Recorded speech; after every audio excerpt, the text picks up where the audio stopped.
ಮೈಸೂರಲ್ಲಿ ಸಿದ್ದರಾಮಯ್ಯ ಈಗ ಹೇಳ್ತಾರ ಪೇಪರ್ ಸಿಂಹ ಹೇಳ್ತಾರಲ್ರಿ, ಅಡ್ಜಸ್ಟ್ಮೆಂಟ್ ಅಂತ ಹೇಳ್ತಾರಲ್ಲ, ನೀನು ಸಿದ್ದರಾಮಯ್ಯ ಖಾಲಿ ಬೀಳಲಿಲ್ವಾ?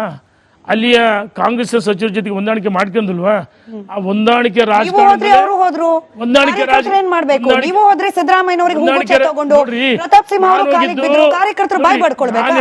ನಾನು ಹೋಗಿದ್ದು ಸಿದ್ದರಾಮಯ್ಯ ಡಿ ಕೆ ಶಿವಕುಮಾರ್ ಅವರನ್ನ ಮತ್ತು ಕೃಷ್ಣ ಬೈರೇಗೌಡರನ್ನ, ನಾರಾಯಣಸ್ವಾಮಿನ, ಎಸ್ ಮಲ್ಲಿಕಾರ್ಜುನ ಭೇಟಿ ಮಾಡಿದ್ದು. ಹೊನ್ನಾಳಿ ನ್ಯಾಮತಿ ತಾಲೂಕನ್ನು ಬರಗಾಲ ಪಟ್ಟಿಯಲ್ಲಿ ಸೇರಿಸಬೇಕು.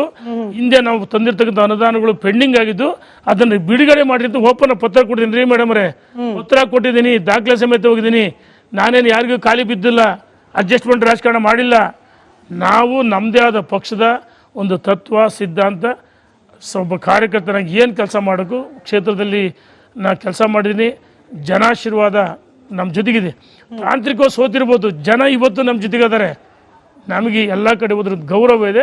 ಅಡ್ಜಸ್ಟ್ಮೆಂಟ್ ರಾಜಕಾರಣ ಮಾಡ್ತಾರೆ ಅವರು. ಸಿದ್ದರಾಮಯ್ಯ ರೇಣುಕಾಚಾರ್ಯ ಅವರು ಹಗಲು ಇರುಳು ಪಕ್ಷಕ್ಕೋಸ್ಕರ ಶ್ರಮಿಸ್ತಿದ್ದೀರಿ, ಯಡಿಯೂರಪ್ಪನವ್ರಿಗೋಸ್ಕರ, ವಿಜಯೇಂದ್ರ ಅವ್ರಿಗೋಸ್ಕರ, ಅಂದ್ರೆ ನಿಮ್ ಪಕ್ಷದ ಅಧ್ಯಕ್ಷರು ತಪ್ಪನ್ನ ಮಾಡೋದ್ರಲ್ಲಿ ಕೆಲಸ ಮಾಡ್ತಿದ್ದೀರಿ. ಬಟ್ ಪಕ್ಷ ನೀವ್ ಹೇಳ್ತೀರಿ ಡಸ್ಟ್ಬಿನ್ ಥರದಲ್ಲಿ ಇಟ್ಟಿದ್ದಾರೆ ಪ್ರತಾಪ್ ಸಿಂಹ ಅವರನ್ನ ಅಂತ ಹೇಳಿ. ಪಕ್ಷ ನಿಮಗೇನ್ ಮಾಡ್ತಿದೆ ರೇಣುಕಾಚಾರ್ಯ ಅವರೇ? ನಿಮಗ್ ಬೇಸರ ಇಲ್ವಾ?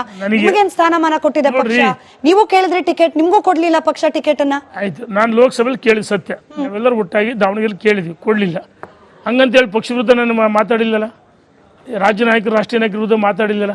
ನನಗೆ ಪದವಿ ಮುಖ್ಯ ಅಲ್ಲ, ಭಾರತೀಯ ಜನತಾ ಪಾರ್ಟಿ ಕಾರ್ಯಕರ್ತ ಅನ್ನೋದಕ್ಕೆ ಒಂದು ದೊಡ್ಡ ಗೌರವ ಸ್ಥಾನ ಇದೆ. ಇಲ್ಲಿ ಬಿ ಜೆ ಪಿಲಿ ರಾಜ್ಯ ಅಧ್ಯಕ್ಷರು, ರಾಷ್ಟ್ರೀಯ ಅಧ್ಯಕ್ಷರು ಅಥವಾ ಸಂಘಟನೆ, ಅವರು ಸಂಘಟನೆ ಮಾಡ್ತಾರೆ.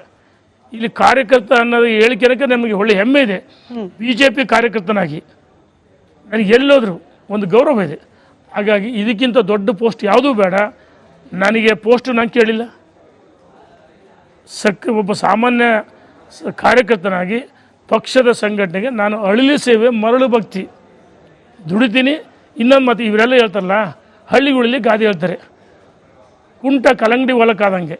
ಅಂದರೆ ಅಲ್ಲಿ ಕೂತಿರ್ತಾರೆ, ಎತ್ಕೊಂಡು ಕೂರಿಸಿರ್ತಾರೆ, ಎದ್ದು ಬಂದರೆ ನಾನು ಆಡಲ್ಲ, ಎದ್ದು ಬಂದ್ರೆ ಆಡಲ್ಲ ಅಂದರೆ ಕಿತ್ಕೊಂಡು ಹೋಗ್ತಿರ್ತಾರೆ ಕಲಂಗಡಿ ಹಣ್ಣು. ಸುಮ್ಮನೆ ಅಲ್ಲಿಂದ ಕೋಲು ಹಿಡ್ಕೊಂಡು ಎದ್ದು ಬಂದ್ರೆ ಆಡಲ್ಲ. ಹಂಗೆ ಕುಂಟ ಕಲಂಗಡಿ ಹೊಲಕ್ಕಾದಂಗೆ ಇವರು ಸುಮ್ಮನೆ ದಿನನಿತ್ಯ ಗೊಂದಲಗಳನ್ನು ಮೂಡಿಸ್ತಿದ್ದಾರೆ. ರಾಜ್ಯದ ಜನಕ್ಕೆ ಗೊತ್ತಿದೆ, ಭಾರತೀಯ ಜನತಾ ಪಾರ್ಟಿಯನ್ನು ಕಟ್ಟಿ ಬೆಳೆಸಿದ ಯಡಿಯೂರಪ್ಪ ಭೀಷ್ಮ ಅವರು ಚುನಾವಣಾ ಕಣದಿಂದ ಸಕ್ರಿಯವಾಗಿ ನಿವೃತ್ತಿ ಆದರು. ಆದರೆ ರಾಜಕೀಯ ನಿವೃತ್ತಿ ಆಗಲೇ ನಮ್ಮೆಲ್ಲರಿಗೂ ಮಾರ್ಗದರ್ಶನ ಮಾಡ್ತಾರೆ. ವಿಜಯೇಂದ್ರ ನೇತೃತ್ವದಲ್ಲಿ ನಾವು ನಿನ್ನೆ ಎಲ್ಲ ಸೇರಿ ತೀರ್ಮಾನ ಮಾಡಿದ್ವಿ, ಒಟ್ಟಾಗಿ ಸೇರಿ ಮೊನ್ನೆ ನಾಳೆ ದಾವಣಗೆರೆಯಲ್ಲಿ ಸೇರಿ ತೀರ್ಮಾನ ಮಾಡಿದ್ವಿ. ರಾಜ್ಯದ ಅಧ್ಯಕ್ಷರ ನೇತೃತ್ವದಲ್ಲಿ ಇಡೀ ರಾಜ್ಯದ ಕಾರ್ಯಕರ್ತರು, ಮುಖಂಡರು ಒಂದು ಎಲ್ಲ ಕಡೆಯಿಂದ ಕರೆ ಮಾಡ್ತಾರೆ, ವಿಜಯೇಂದ್ರ ಅಧ್ಯಕ್ಷ ಮುಂದುವರಿಬೇಕಂತ ಹೇಳ್ತಾರೆ. ಸಾಮಾನ್ಯ ಪ್ರಜ್ಞಾವಂತ ಜನನೂ ಹೇಳ್ತಾರೆ. ಹಾಗಾಗಿ ಅವರ ನೇತೃತ್ವದಲ್ಲಿ ಚುನಾವಣೆಗೆ ಹೋಗ್ತೀವಿ. 135ರಿಂದ 40 ಸ್ಥಾನ ಗೆಲ್ತೀವಿ. ಪಕ್ಷ ಮತ್ತೊಮ್ಮೆ ಅಧಿಕಾರಕ್ಕೆ ಇದು ಸ್ವಾರ್ಥಕ್ಕೋಸ್ಕರ, ಕುರ್ಚಿಗೋಸ್ಕರ ಅಲ್ಲ. ಈ ರಾಜ್ಯ ರಾಮರಾಜ್ಯ ಆಗಬೇಕು. ಅಭಿವೃದ್ಧಿ ಅಂದರೆ ಬಿ ಜೆ ಪಿ ಯಡಿಯೂರಪ್ಪ ಇದ್ದಾಗ ಅಭಿವೃದ್ಧಿ ಆಗಬೇಕು. ಜನ ನೆಮ್ಮದಿಯಿಂದ ಸಹಬಾಳ್ವೆಯಿಂದ ಒಟ್ಟಾಗಿ ಬಾಳಬೇಕು. ಅದು ಭಾರತೀಯ ಜನತಾ ಪಾರ್ಟಿಯ ಧ್ಯೇಯ ಧೋರಣೆ. ಆ ನಿಟ್ಟಿನಲ್ಲಿ ಪ್ರವಾಸ ಮಾಡಿ ಪಕ್ಷಕ್ಕೆ ಶಕ್ತಿ ತುಂಬ ಕೆಲಸವನ್ನು ನಾವು ಮಾಡ್ತೀವಿ. ಡಿಸೆಂಬರ್ ನಂತರದಲ್ಲಿ ರಾಜ್ಯಾಧ್ಯಕ್ಷರ ಬದಲಾವಣೆಗೆ ಸೂಚನೆ ಸಿಕ್ಬಿಟ್ಟಿದೆ. ಹಾಗಾಗಿ ಅವರನ್ನ ಉಳಿಸೋ ಪ್ರಯತ್ನವಾಗಿ ಸಮಾವೇಶ, ಶಕ್ತಿ ಪ್ರದರ್ಶನ ಇತ್ಯಾದಿ. ಮೇಡಮ್ ಅವರೇ, ನಮ್ಮ ದಿವಂಗತ JH ಪಾಟೀಲ್ರು ಭಾಳ ಚೆನ್ನಾಗಿ ಹೇಳ್ತಿದ್ರು, ಮುಂದೆ ಓರಿ ಹೋಗ್ತಾ ಇತ್ತಂತೆ, ಹಿಂದೆ ಕಾಲು ಕೂತ್ಕೊಂಡದ್ದು. ಹಂಗೆ ಇವರು ರಾಜ್ಯದ ಅಧ್ಯಕ್ಷ ಬದಲಾವಣೆ ಹಂಗೆ ಸುಮ್ಮನೆ ಬೇರೆಯವ್ರಿಗೆ ಇವರು ತೋಳನ ಕತೆ ಆಗುತ್ತೆ ಅಥವಾ ನರಿ ಕತೆ ಆಗುತ್ತೆ. ವಿಜಯೇಂದ್ರ ರಾಜ್ಯದ ಅಧ್ಯಕ್ಷನ ಯಾವ ಕಾರಣಕ್ಕೂ ರಾಷ್ಟ್ರೀಯ ನಾಯಕರು ಇಳಿಸಲ್ಲ. ರಾಜ್ಯದ ಅಧ್ಯಕ್ಷ ಮುಂದುವರಿತಾರೆ. ಪಕ್ಷಕ್ಕೆ ಶಕ್ತಿ ತುಂಬತಕ್ಕಂಥ ಕೆಲಸವನ್ನು ಮಾಡ್ತಾರೆ. ಕಾರ್ಯಕರ್ತರಿಗೆ ಅವರು ಪ್ರವಾಸ ಮಾಡ್ತಾರೆ. ಮತ್ತು ಲೋಕಲ್ ಬಾಡೀಸಿಗೆ ಅವ್ರು ನಮಗೆ ಹೇಳಿದರು, ಸಕ್ಕರೆ ಕಾರ್ಯಕರ್ತರು ಮಾಡಿ ಲೋಕಲ್ ಬಾಡೀಸ್ ಗೆಲ್ಲಬೇಕು, ಅದು ಅವ್ರ ಗುರಿ. ಹಾಗಾಗಿ ವಿಜಯೇಂದ್ರ ಅವರು ಅಧ್ಯಕ್ಷ ಆಗಿ ಒಳ್ಳೆ ಕೆಲಸ ಮಾಡಿದ್ದಾರೆ. ಭೂ ಸಮಿತಿ ಅಧ್ಯಕ್ಷರನ್ನ ಮನೆಗೆ ಭೇಟಿ ಮಾಡಿದರು, ಗೌರವ ಸಿಕ್ತು. ನಾಡಿನ ಎಲ್ಲ ವರ್ಗದ ಮಠಾಧೀಶರು ಭೇಟಿ ಮಾಡಿದರು, ಪಾದಯಾತ್ರೆ ಮಾಡಿದರು, ಲೋಕಸಭೆ ಚುನಾವಣೆ ಮಾಡಿದರು ಮತ್ತು ಸದಸ್ಯತ್ವ ಅಭಿಯಾನ ಸಕ್ರಿಯ ಮಾಡ್ತಾ ಇದ್ದಾರೆ. ರಾಜ್ಯದ ಉದ್ದಗಲಿಕ್ಕೆ ಮುಂಬರುವ ದಿನಗಳಲ್ಲಿ ಖಂಡಿತ ಪ್ರವಾಸ ಮಾಡ್ತಾರೆ. ಅವರಿಂದ ಪಕ್ಷಕ್ಕಿನ್ನೂ ಒಂದು ಬೂಸ್ಟ್ ಸಿಕ್ತು. ನರೇಂದ್ರ ಮೋದಿಯವರು ಏನು ಅನಿವಾರ್ಯ ಕಾರಣಕ್ಕೆ ಅಟಲ್ಜಿ, ಅದ್ವಾನಿಜಿ ಒಳ್ಳೆ ಜೋಡಿ, ಒಳ್ಳೆ ಕೆಲಸ ಮಾಡಿದ್ರು. ಯಾವುದೋ ಕಾರಣಕ್ಕೆ ನಮ್ಗೆ ಹಿನ್ನಡೆಯಿತು. ಮನಮೋಹನ್ ಸಿಂಗ್ 10 ವರ್ಷ ಪ್ರಧಾನಮಂತ್ರಿಗೆ, 10 ವರ್ಷ ದೇಶ ಹಿಂದಕ್ಕೆ ಹೋತು. ಅಟಲ್ಜಿಯವ್ರ ಚಿಂತನೆಗಳು ಎಲ್ಲ ಮರೆಯಾಗಿದ್ದು. ಅದೇನು ಒಬ್ಬ ನರೇಂದ್ರ ಮೋದಿ ಅಂತ ಒಬ್ಬ ದಿವ್ಯ ಶಕ್ತಿ ಗುಜರಾತ್ನಲ್ಲಿ 4 ಬಾರಿ ಮುಖ್ಯಮಂತ್ರಿಯಾಗಿ ಹಿರಿಯರಿದ್ದರು, ಕೇಶವ ಪಾಟೀಲ್ ಎಲ್ಲರೂ ಇದ್ದರು. ಯಾಕೆ ಅವ್ರನ್ನ ಮಾಡಿದ್ರು ಚಿಕ್ಕ ವಯಸ್ಸಿಗೆ? ಗೋವಾದಲ್ಲಿ CM ಎಷ್ಟು ವರ್ಷ? ಇವರು ಚಿಕ್ಕವರು ಅಂತ ಹೇಳ್ತಾರಲ್ಲ, ಯಡಿಯೂರಪ್ಪನವ್ರಿಗೆ ಎಷ್ಟು ವರ್ಷ ಆಗಿತ್ತು? ನರೇಂದ್ರ ಮೋದಿಯವರ ಚಿಕ್ಕವರು, ಅವರು ಮುಖ್ಯಮಂತ್ರಿಯಾಗಿ ಯಶಸ್ಸನ್ನು ಕಂಡು 4 ಬಾರಿ ಮುಖ್ಯಮಂತ್ರಿಯಾಗಿ ದೇಶದ ಪ್ರಧಾನಮಂತ್ರಿ ಆಗಲಿಲ್ವಾ? ಇವರಿಗೆ ಎಲ್ಲ ಒಂದು ಕಡೆ ಸಹಿಸನಕ್ಕಾಗ್ತಲ್ಲ, ವಿಕೃತ ಮನಸ್ಸಿಂದ ದಿನನಿತ್ಯ ತಮಟೆ ಹೊಡಿತಿದ್ದಾರೆ ದಾರಿಲಿ ಬೀದಿಲಿ. ಇದು ಸಕ್ಸಸ್ ಆಗಲ್ಲ. ರಾಜ್ಯದ ಅಧ್ಯಕ್ಷ ಮುಂದುವರಿತಾರೆ. ಈ ರಾಜ್ಯದ ಪಕ್ಷ ಏನು ಕಟ್ತಕ್ಕಂಥ ಕೆಲಸವನ್ನು ಮಾಡಿದರೆ ವಿಜೇಂದ್ರ ಅವರು 2023 ವಿಧಾನಸಭೆ ಚುನಾವಣೆ ಹಿನ್ನಡೆ ಆದಮೇಲೆ ನಮ್ಮ ರಾಷ್ಟ್ರೀಯ ನಾಯಕರು ಪರಿವಾರದ ಜೊತೆ ಚರ್ಚೆ ಮಾಡಿ ರಾಜ್ಯಕ್ಕೆ ಒಬ್ಬ ಸಮರ್ಥ ಯುವ ನಾಯಕ ಬೇಕಂತ ಮಾಡಿದ್ದಾರೆ. ಅವರ ನಾಯಕತ್ವದಲ್ಲಿ ನಾವೆಲ್ಲ ಚುನಾವಣೆ ಎದುರಿಸ್ತೀವಿ. ರೈಟ್, ಧನ್ಯವಾದ ರೇಣುಕಾಚಾರ್ಯ ಅವರು ಇಷ್ಟೊತ್ತು ನಮ್ಮ ಜೊತೆಯಲ್ಲಿ ಚರ್ಚೆಯಲ್ಲಿ ಭಾಗಿಯಾಗಿದ್ದಕ್ಕೆ. ಇದಾಗಿತ್ತು ಇವತ್ತಿನ ವಿಶೇಷ. ನೋಡ್ತಾ ಇರಿ ರಿಪಬ್ಲಿಕ್ ಕನ್ನಡ, ಇದು ನಿಮ್ಮ ಧ್ವನಿ.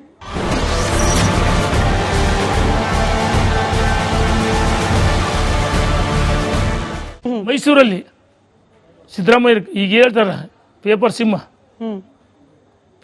ಹೇಳ್ತಾರಲ್ರಿ, ಅಡ್ಜಸ್ಟ್ಮೆಂಟ್ ಅಂತ ಹೇಳ್ತಾರಲ್ಲ. ನೀನು ಸಿದ್ದರಾಮಯ್ಯ ಖಾಲಿ ಬೀಳಲಿಲ್ವಾ?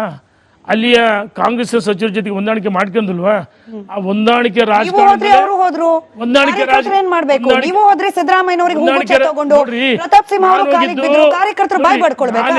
ನಾನು ಹೋಗಿದ್ದು ಸಿದ್ದರಾಮಯ್ಯನ, DK ಶಿವಕುಮಾರ್ ಅವರನ್ನ ಮತ್ತು ಕೃಷ್ಣ ಬೈರೇಗೌಡರನ್ನ, ನಾರಾಯಣ ಸ್ವಾಮಿನ, SS ಮಲ್ಲಿಕಾರ್ಜುನ ಭೇಟಿ ಮಾಡಿದ್ದು. ಹೊನ್ನಾಳಿ ನ್ಯಾಮತಿ ತಾಲೂಕನ್ನ ಬರಗಾಲ ಪಟ್ಟಿಯಲ್ಲಿ ಸೇರಿಸಬೇಕು. ಹಿಂದೆ ನಾವು ತಂದಿರ್ತಕ್ಕಂಥ ಅನುದಾನಗಳು ಪೆಂಡಿಂಗ್ ಆಗಿದ್ದು ಅದನ್ನು ಬಿಡುಗಡೆ ಮಾಡಿ ಅಂತ ಓಪನ್ ಪತ್ರ ಕೊಟ್ಟಿದ್ದೀನಿ ರೀ ಮೇಡಮ್ ಅವರೇ. ಪತ್ರ ಕೊಟ್ಟಿದ್ದೀನಿ, ದಾಖಲೆ ಸಮೇತ ಹೋಗಿದ್ದೀನಿ. ನಾನೇನು ಯಾರಿಗೂ ಖಾಲಿ ಬಿದ್ದಿಲ್ಲ, ಅಡ್ಜಸ್ಟ್ಮೆಂಟ್ ರಾಜಕಾರಣ ಮಾಡಿಲ್ಲ. ನಾವು ನಮ್ಮದೇ ಆದ ಪಕ್ಷದ ಒಂದು ತತ್ವ ಸಿದ್ಧಾಂತ, ಒಬ್ಬ ಕಾರ್ಯಕರ್ತನಾಗಿ ಏನು ಕೆಲಸ ಮಾಡೋಕ್ಕೂ ಕ್ಷೇತ್ರದಲ್ಲಿ ನಾನು ಕೆಲಸ ಮಾಡಿದ್ದೀನಿ. ಜನಾಶೀರ್ವಾದ ನಮ್ಮ ಜೊತೆಗಿದೆ. ತಾಂತ್ರಿಕವಾಗಿ ಸೋತಿರ್ಬೋದು, ಜನ ಇವತ್ತು ನಮ್ಮ ಜೊತೆಗಿದ್ದಾರೆ. ನಮಗೆ ಎಲ್ಲ ಕಡೆ ಹೋದ್ರ ಗೌರವ ಇದೆ. ಅಡ್ಜಸ್ಟ್ಮೆಂಟ್ ರಾಜಕಾರಣ ಮಾಡ್ತಾರೆ ಅವರು. ಸಿದ್ದರಾಮಯ್ಯ ರೇಣುಕಾಚಾರ್ಯ ಅವರು ಹಗಲು ಇರುಳು ಪಕ್ಷಕ್ಕೋಸ್ಕರ ಶ್ರಮಿಸ್ತಿದ್ದೀರಿ, ಯಡಿಯೂರಪ್ಪನವ್ರಿಗೋಸ್ಕರ, ವಿಜೇಂದ್ರ ಅವ್ರಿಗೋಸ್ಕರ. ಅಂದ್ರೆ ನಿಮ್ ಪಕ್ಷದ ಅಧ್ಯಕ್ಷರು ಕೆಲಸ ಮಾಡ್ತಿದ್ದೀರಿ. ಬಟ್ ಪಕ್ಷ ನೀವ್ ಹೇಳ್ತೀರಿ ಡಸ್ಟ್ಬಿನ್ ಥರದಲ್ಲಿ ಇಟ್ಟಿದ್ದಾರೆ ಪ್ರತಾಪ್ ಸಿಂಹ ಅವರನ್ನ ಅಂತ ಹೇಳಿ. ಪಕ್ಷ ನಿಮಗೇನ್ ಮಾಡ್ತಿದೆ ರೇಣುಕಾಚಾರ್ಯ ಅವರೇ? ನಿಮಗ್ ಬೇಸರ ಇಲ್ವಾ? ನಿಮಗೇನ್ ಸ್ಥಾನಮಾನ ಕೊಟ್ಟಿದೆ ಪಕ್ಷ? ನೀವು ಕೇಳಿದ್ರೆ ಟಿಕೆಟ್, ನಿಮ್ಗೂ ಕೊಡ್ಲಿಲ್ಲ ಪಕ್ಷ ಟಿಕೆಟ್ ಅನ್ನ. ಆಯ್ತು, ನಾನು ಲೋಕಸಭೆಯಲ್ಲಿ ಕೇಳಿದ ಸತ್ಯ. ನಾವೆಲ್ಲರೂ ಒಟ್ಟಾಗಿ ದಾವಣಗೆರೆ ಕೇಳಿದ್ವಿ, ಕೊಡ್ಲಿಲ್ಲ. ಹಂಗಂತೇಳಿ ಪಕ್ಷ ವಿರುದ್ಧ ನಾನು ಮಾತಾಡಿಲ್ಲಲ್ಲ, ರಾಜ್ಯ ನಾಯಕರು ರಾಷ್ಟ್ರೀಯ ನಾಯಕರ ವಿರುದ್ಧ ಮಾತಾಡಿಲ್ಲಲ್ಲ. ನನಗೆ ಪದವಿ ಮುಖ್ಯ ಅಲ್ಲ. ಭಾರತೀಯ ಜನತಾ ಪಾರ್ಟಿ ಕಾರ್ಯಕರ್ತ ಅನ್ನೋದಕ್ಕೆ ಒಂದು ದೊಡ್ಡ ಗೌರವ ಸ್ಥಾನ ಇದೆ. ಇಲ್ಲಿ BJPಲಿ ರಾಜ್ಯ ಅಧ್ಯಕ್ಷರು, ರಾಷ್ಟ್ರೀಯ ಅಧ್ಯಕ್ಷರು ಅಥವಾ ಸಂಘಟನೆ, ಅವರು ಸಂಘಟನೆ ಮಾಡ್ತಾರೆ.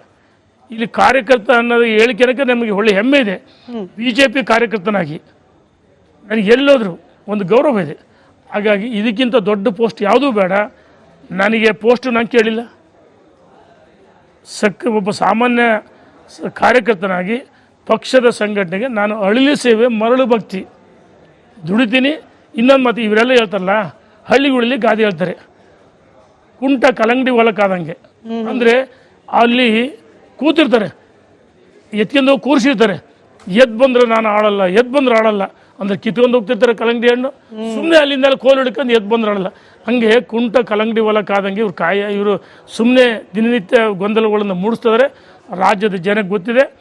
ಭಾರತೀಯ ಜನತಾ ಪಾರ್ಟಿಯನ್ನು ಕಟ್ಟಿ ಬೆಳೆಸಿದ ಯಡಿಯೂರಪ್ಪ ಭೀಷ್ಮ ಅವರು ಚುನಾವಣಾ ಕಣದಿಂದ ಸಕ್ರಿಯವಾಗಿ ನಿವೃತ್ತಿ ಆದರು. ಆದರೆ ರಾಜಕೀಯ ನಿವೃತ್ತಿ ಆಗಲಿ, ನಮ್ಮೆಲ್ಲರಿಗೂ ಮಾರ್ಗದರ್ಶನ ಮಾಡ್ತಾರೆ. ವಿಜಯೇಂದ್ರ ನೇತೃತ್ವದಲ್ಲಿ ನಾವು ನಿನ್ನೆ ಎಲ್ಲ ಸೇರಿ ತೀರ್ಮಾನ ಮಾಡಿದ್ವಿ, ಒಟ್ಟಾಗಿ ಸೇರಿ ನಾಳೆ ದಾವಣಗೆರೆಯಲ್ಲಿ ಸೇರಿ ತೀರ್ಮಾನ ಮಾಡಿದ್ವಿ. ರಾಜ್ಯದ ಅಧ್ಯಕ್ಷರ ನೇತೃತ್ವದಲ್ಲಿ ಈ ರಾಜ್ಯದ ಕಾರ್ಯಕರ್ತರು, ಮುಖಂಡರು ಒಂದು ಎಲ್ಲ ಕಡೆಯಿಂದ ಕರೆ ಮಾಡ್ತಾರೆ, ವಿಜೇಂದ್ರ ಅಧ್ಯಕ್ಷ ಮುಂದುವರಿಬೇಕಂತ ಹೇಳ್ತಾರೆ. ಸಾಮಾನ್ಯ ಪ್ರಜ್ಞಾವಂತ ಜನನೂ ಹೇಳ್ತಾರೆ. ಹಾಗಾಗಿ ಅವರ ನೇತೃತ್ವದಲ್ಲಿ ಚುನಾವಣೆಗೆ ಹೋಗ್ತೀವಿ. 135ರಿಂದ 40 ಸ್ಥಾನ ಗೆಲ್ತೀವಿ. ಪಕ್ಷ ಮತ್ತೊಮ್ಮೆ ಅಧಿಕಾರಕ್ಕೆ ಇದು ಸ್ವಾರ್ಥಕ್ಕೋಸ್ಕರ, ಕುರ್ಚಿಗೋಸ್ಕರ ಅಲ್ಲ. ಈ ರಾಜ್ಯ ರಾಮರಾಜ್ಯ ಆಗಬೇಕು. ಅಭಿವೃದ್ಧಿ ಅಂದರೆ BJP ಯಡಿಯೂರಪ್ಪ ಇದ್ದಾಗ ಅಭಿವೃದ್ಧಿ ಆಗಬೇಕು. ಜನ ನೆಮ್ಮದಿಯಿಂದ ಸಾಬಾಳುವಿಂದ ಒಟ್ಟಾಗಿ ಬಾಳಬೇಕು. ಅದು ಭಾರತೀಯ ಜನತಾ ಪಾರ್ಟಿಯ ಧ್ಯೇಯ ಧೋರಣೆ. ಆ ನಿಟ್ಟಿನಲ್ಲಿ ಪ್ರವಾಸ ಮಾಡಿ ಪಕ್ಷಕ್ಕೆ ಶಕ್ತಿ ತುಂಬುವ ಕೆಲಸವನ್ನು ನಾವು ಮಾಡ್ತೀವಿ. ಡಿಸೆಂಬರ್ ನಂತರದಲ್ಲಿ ರಾಜ್ಯಾಧ್ಯಕ್ಷರ ಬದಲಾವಣೆಗೆ ಸೂಚನೆ ಸಿಕ್ಬಿಟ್ಟಿದೆ. ಹಾಗಾಗಿ ಅವರನ್ನ ಉಳಿಸೋ ಪ್ರಯತ್ನವಾಗಿ ಸಮಾವೇಶ, ಶಕ್ತಿ ಪ್ರದರ್ಶನ ಇತ್ಯಾದಿ. ಮೇಡಮ್ ಅವರೇ, ನಮ್ಮ ದಿವಂಗತ JH ಪಾಟೀಲ್ರು ಭಾಳ ಚೆನ್ನಾಗಿ ಹೇಳ್ತಿದ್ರು. ಮುಂದೆ ಓರಿ ಹೋಗ್ತಾ ಇತ್ತಂದೆ, ಹಿಂದೆ ಕಾಲು ಕೂತಂದದ್ದು. ಹಂಗೆ ಇವರು ರಾಜ್ಯದ ಅಧ್ಯಕ್ಷ ಬದಲಾವಣೆ ಹಂಗೆ ಸುಮ್ಮನೆ ಬೇರೆಯವ್ರಿಗೆ ಇವರು ತೋಳನ ಕತೆ ಆಗುತ್ತೆ ಅಥವಾ ನರಿ ಕತೆ ಆಗುತ್ತೆ. ವಿಜಯೇಂದ್ರ ರಾಜ್ಯದ ಅಧ್ಯಕ್ಷನ ಯಾವ ಕಾರಣಕ್ಕೂ ರಾಷ್ಟ್ರೀಯ ನಾಯಕರು ಇಳಿಸಲ್ಲ. ರಾಜ್ಯದ ಅಧ್ಯಕ್ಷ ಮುಂದುವರಿತಾರೆ. ಪಕ್ಷಕ್ಕೆ ಶಕ್ತಿ ತುಂಬತಕ್ಕಂಥ ಕೆಲಸವನ್ನು ಮಾಡ್ತಾರೆ. ಕಾರ್ಯಕರ್ತರಿಗೆ ಅವರು ಪ್ರವಾಸ ಮಾಡ್ತಾರೆ. ಮತ್ತು ಲೋಕಲ್ ಬಾಡೀಸಿಗೆ ಅವ್ರು ನಮಗೆ ಹೇಳಿದರು, ಸಕ್ಕರೆ ಕಾರ್ಯಕರ್ತರು ಮಾಡಿ ಲೋಕಲ್ ಬಾಡೀಸ್ ಗೆಲ್ಲಬೇಕು, ಅದು ಅವ್ರ ಗುರಿ. ಹಾಗಾಗಿ ವಿಜಯೇಂದ್ರ ಅವರು ಅಧ್ಯಕ್ಷ ಆಗಿ ಒಳ್ಳೆ ಕೆಲಸ ಮಾಡಿದ್ದಾರೆ. ಭೂ ಸಮಿತಿ ಅಧ್ಯಕ್ಷರನ್ನ ಮನೆಗೆ ಭೇಟಿ ಮಾಡಿದರು, ಗೌರವ ಸಿಕ್ತು.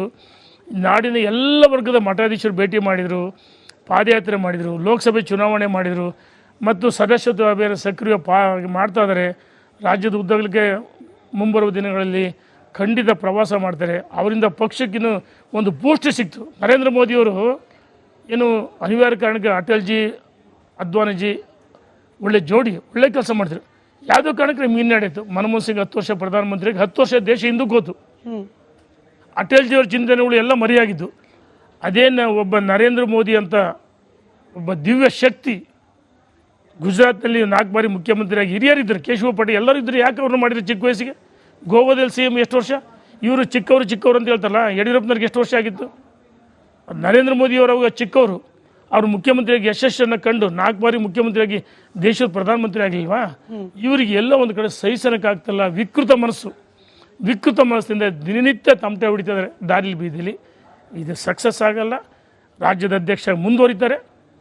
ಈ ರಾಜ್ಯದ ಪಕ್ಷ ಏನು ಕಟ್ತಕ್ಕಂಥ ಕೆಲಸವನ್ನು ಮಾಡಿದರೆ ವಿಜಯೇಂದ್ರ ಅವರು 2023 ವಿಧಾನಸಭೆ ಚುನಾವಣೆ ಹಿನ್ನಡೆ ಆದಮೇಲೆ ನಮ್ಮ ರಾಷ್ಟ್ರೀಯ ನಾಯಕರು ಪರಿವಾರದ ಜೊತೆ ಚರ್ಚೆ ಮಾಡಿ ರಾಜ್ಯಕ್ಕೆ ಒಬ್ಬ ಸಮರ್ಥ ಯುವ ನಾಯಕ ಬೇಕಂತ ಮಾಡಿದ್ದಾರೆ.